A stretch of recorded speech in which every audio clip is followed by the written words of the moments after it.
आज़ादी हमें उपहार में नहीं मिली है, इसके लिए एक लंबी यात्रा करनी पड़ी है, आज़ादी की यात्रा। इस यात्रा में हजारों लाखों लोगों ने अपनी जान की कुर्बानी दी। 1919 जलियांवाला बाग। आज हमारी बैसाखी का दिन है, लेकिन पूरा पंजाब बैसाखी नहीं मनाएगा। हम सब बैसाखी नहीं मनाएंगे।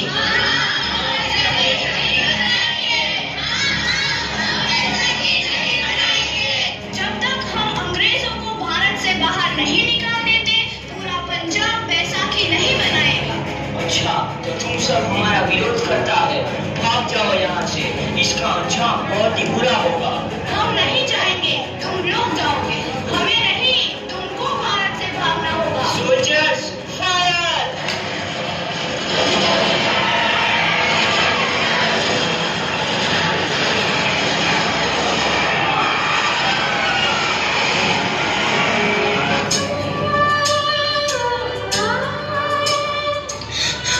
ये ज़मीन हमारी, ये धरती हमारी, ये खेत हमारे।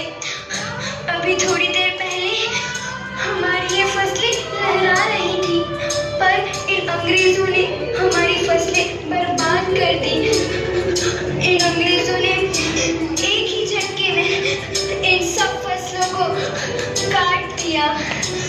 अंग्रेजों, तुम्हारे इस अत्याचार से हम डरेंगे नहीं। इस अत्याचार का बदला लेकर रहेंगे, हम आजादी लेकर रहेंगे। जलियांवाला बाग हर हिंदुस्तानी की आंख नम कर गया। इस कांड में कितने मासूमों की आहुति चढ़ गई, इतनी हैवानियत से इंसानियत कत्ल कर दी गई। जलियांवाला बाग के हत्याकांड ने आजादी की आग में घी देने का काम किया। मासूम औरतों, बच्चों की दर्द भरी चीखें और सिसकियां इनकलाब का गूंज बनकर उभरी। लाला लाजपत राय, भगत सिंह, राजगुरु, सुखदेव सरीखे क्रांतिकारियों ने भारत की इस जमीन से विदेशी दरिंदों को निकाल फेंकने के मंसूबे मजबूत कर लिए। 8 अप्रैल 1929 लाला लाजपत राय के नेतृत्व में साइमन कमीशन के खिलाफ एक भारी जुलूस निकाला गया। Simon commission, Simon commission, Simon commission, Simon commission, Simon commission, Simon commission, Simon commission, Simon commission, Simon commission. बेवकूफ इंडियंस, तुमको हमारी बात समझ में नहीं आती। Stop this. साइमन कमीशन नहीं मानता। आई से स्टॉप दिस। लाला जी, आप आगे बढ़ो, हम आपके साथ हैं। लाला जी, संघर्ष करो, हम आपके साथ हैं। लाला जी, संघर्ष करो, हम आपके साथ हैं। लाठी चार्ज करो!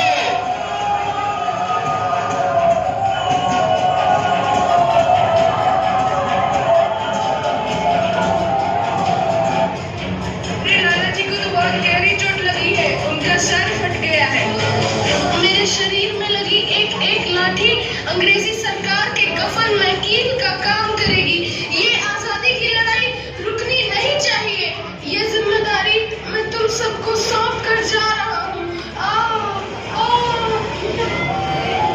लाला लाजपत राय की दर्दनाक मौत के बाद भगत सिंह, सुखदेव, राजगुरु वतन के इन मतवालों के खून में ऐसा उबाल आया जिसका सामना करना अंग्रेजी सरकार के लिए मुश्किल हो गया।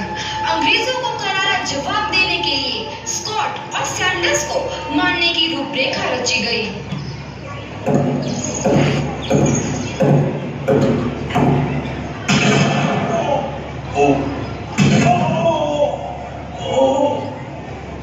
सैंडर्स मारा गया। चारों तरफ तहलका मचा था। दीवारों पर लिखा था, लाला जी की मौत का बदला ले लिया गया है। भगत सिंह समेत सभी वहां से फरार हो गए। 8 अप्रैल 1929 दिल्ली में ब्रिटिश सरकार की सेंट्रल लेजिस्लेटिव असेंबली की बैठक में 2 बम धमाके की आवाज सुनाई दी।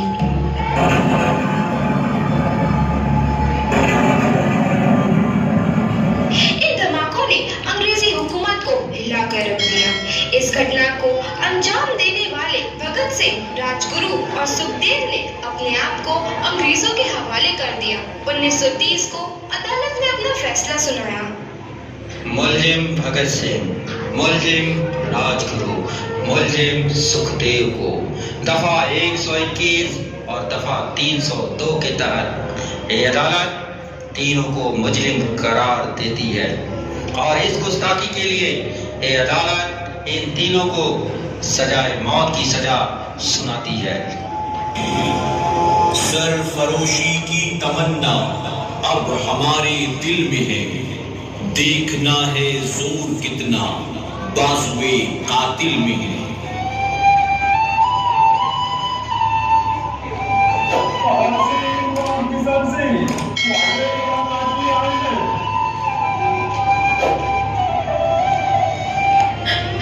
पुत्र की हाल है तेरा? मैं चंगा हूँ माँ, फिक्र करने की कोई बल नहीं। पुत्र, मेरा दिल तेरी तरह पत्थर दिल नहीं होगा। तेरी ये गला सुन के मेरा कलेजा फटे जा रहा है। माँ, मेरा दिल कोई पत्थर जैसा नहीं है, एक वतन परस्त का दिल है जो मेरे देश प्रेम के जज्बे को ताकत देता है। बेटा, मेरा लाल। माँ, आज मेरी तपस्या पूरी होने जा रही है। जे तू रोई तो मैंने तकलीफ होइया।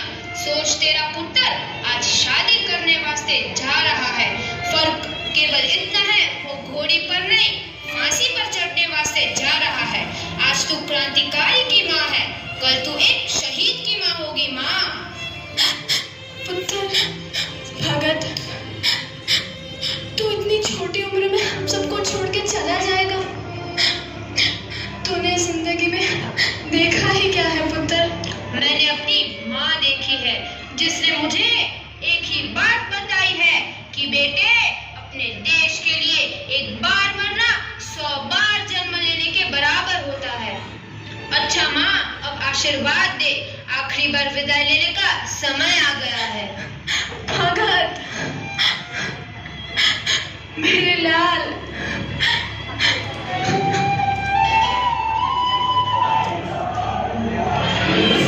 भगत सिंह, तुम्हारी कोई आखिरी ख्वाहिश? हमारे हाथ खोल दिए जाए। हम तीनों दोस्त एक दूसरे से गले मिलना चाहते हैं। उनके हाथ खोल दिए जाए।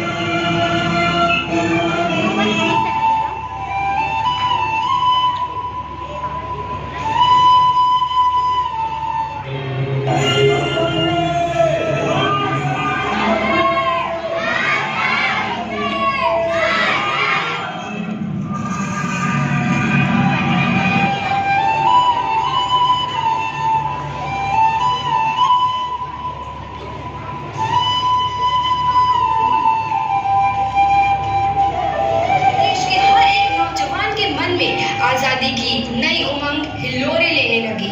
अंग्रेजों भारत छोड़ो का नारा जोर पकड़ रहा था। सबने एक आजाद भारत का सपना देखना आरंभ कर दिया था। हर कोई अपने अपने ढंग से इस महायज्ञ में अपनी आहुति दे रहा था। सुभाष चंद्र बोस, रानी लक्ष्मीबाई, तात्या टोपे और मंगल पांडे जैसे शहीदों की कुर्बानी रंग लाई। 15 अगस्त 1947 को भारत आजाद हुआ।